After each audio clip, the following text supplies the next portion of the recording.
My name is Uzor Arukwe. I stand before you not just as an actor, but also as a storyteller, a conduit through which narratives come alive on the silver screen. Act 1, the struggle for limelight. So like a lot of us who are seated here already, I have had my fair share of challenges. I've experienced the highs and lows of chasing a dream. When I started my sojourn to becoming an actor, I had stars in my eyes and fire in my heart. I wanted to be the greatest actor. But you see, the journey to limelight is far from easy.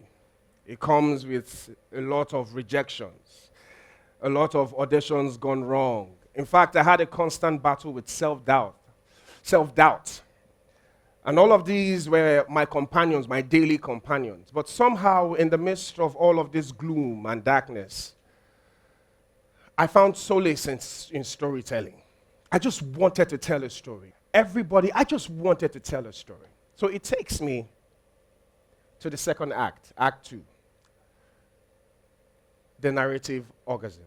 So what is narrative orgasm, you may ask? So narrative orgasm is that magical moment in storytelling where the story reaches its peak, its zenith, that crescendo of emotions that leaves all of us breathless, that leaves us exhilarated and transformed, that through the lens of a camera, even your phone right now, you could tell stories that would explore the human experience, throw light into areas that have not been spoken about, and then inspire change.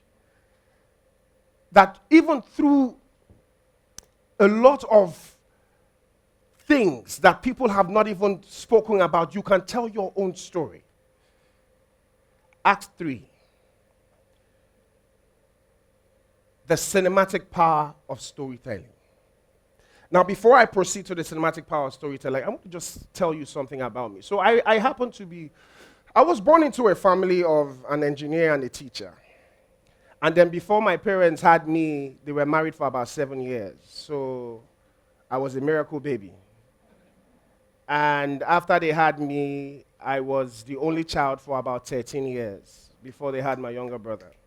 So I was that boy who already had a trajectory for his life. So my father being an engineer who worked in an oil servicing company for about 36 years, and my mom, who is a guidance counselor and a teacher as well, they already wanted me to become a doctor or an engineer or an accountant, my father said he has to be chartered, and or economics, anything of that sort, but not arts. And then by primary school, I was already dancing.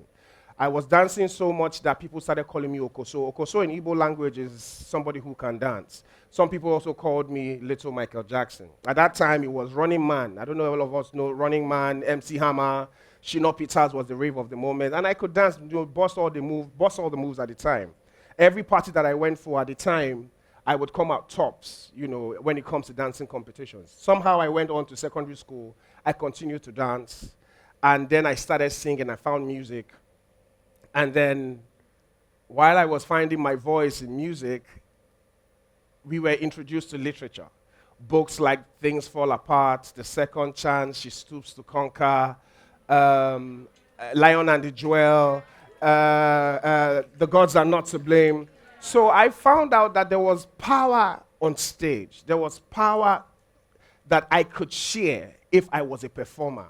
I didn't have to be a doctor. I didn't have to be what my father wanted me to be. I could make a choice and stick to it. I knew there was something about a liberating force that every time I stepped on stage, it was almost like I was in my own elements. But my parents didn't know this. So every time I was in school, I started, having plays, doing plays, drama, dance, all the musicals that I could get my hands on. And then my father would come to school during visiting day, and then teachers are walking past him, and they have a smirk on their face. They are giggling, and like, that's Uzor's father, that's Uzor's father. And then my father, who is a very serious, stoic man, is wondering, why are these people why are they smiling? Why do they have that look on their face? And I couldn't tell him because I knew that he wanted me to be in the sciences, but I knew that there was no science in my blood. There was no social science in my DNA or my configuration. Everything that I had, everything in me was screaming arts, arts, arts. I just wanted to sing and dance and perform and be on stage. So my father, at some point I got a scholarship to become, somebody sponsored me to get a scholarship into University of Port Harcourt to study theater arts. And my father turned it down. He said, let me go and tell the man that his own son should go and study theater arts. And so that leads me to my third act, the cinematic power of storytelling. And now I need all of us here to understand one thing, that storytelling is really not about just entertainment. It's about connecting. It's about empathy. It's about understanding. That you can connect with people. You can tell stories that people have never spoken about. All of us here today, seated here today, have a story to tell. And then I think it is high time all of us began to tell our stories. Because through storytelling only can people begin. You see, I had a big problem with people removing history from the books, from the curriculum in secondary school. Because you see, history is such a fundamental part of the future. Because only through what you understand, the foundation, which is history, can you forge ahead. But you see, it's not when people say, oh, Nollywood, the story doesn't have to actually be entertaining. No, but does it connect? Does it resonate with people? Does it, like everybody who was come up here today, somebody here, seated here, was able to resonate. Somebody was able to connect with them and say, oh, I feel that. Oh, I understand that. Oh, that has happened to me before. Oh, yes, I understand. You know, you were able to connect. So it's never really been about entertainment. It's always about connecting. It's always about empathy. It's always about understanding. As an actor, you know, it could even be a tale of triumph over adversity, or, you know, being able to just reflect on the human conditions. We as actors are just trying to make sure that people are able to understand and feel the story as if it was their own story. That's why I'm here to encourage you. But I need you to understand something, that it is okay to be an artist. Artists are not layabouts.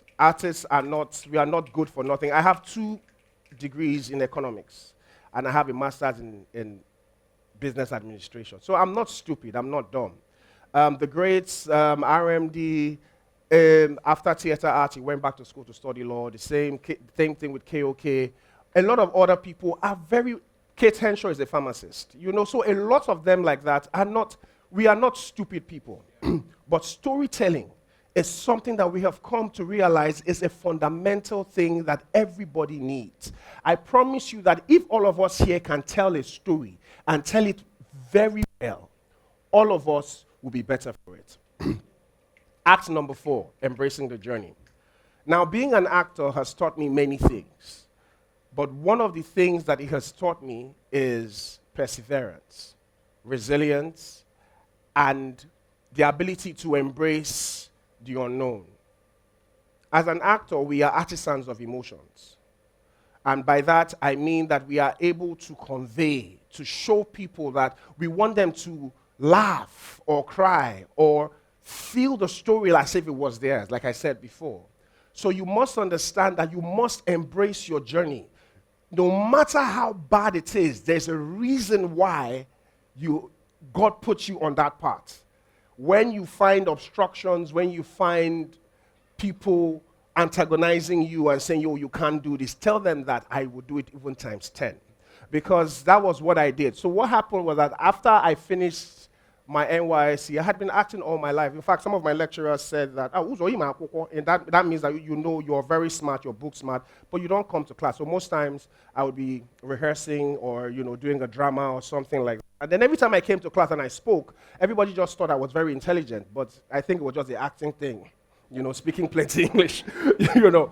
But somehow, I was able to finish school, and then by the time I got out, I worked 10 years of my life in corporate. My first 5 years was in exhilarating, a telecommunications company, and then I moved on to retail, where I did digital marketing for about 2 years, and I did facilities for about another 3 years. So it came to about 10 years. And in those 10 years, I pretty much was just getting by. I was earning a salary. I was a mid-level manager. I had a driver. I had a car. I was pretty much a big boy in Lekki, doing okay. But I was never fulfilled. All my friends would come to my office and say, Baba, what do they do for office? And then somehow I realized that this is not what God has called me to be. So sometime in 2018, I resigned. It was a leap of faith. I resigned from my job, and I said, you know what? I'm done. I'm not doing it. I told my mom, I said, I don't work 10 years for now. Make I try pursue the thing where God don't call me to. And basically I was going to just go out and do what it is that God had called me to do. 2018, I resigned in April, and I didn't have any job. Nobody was calling me to come and act, not on stage, not on TV, not in the cinemas. Of course, not in the cinemas. Nobody had even called me for TV, talk more of cinemas.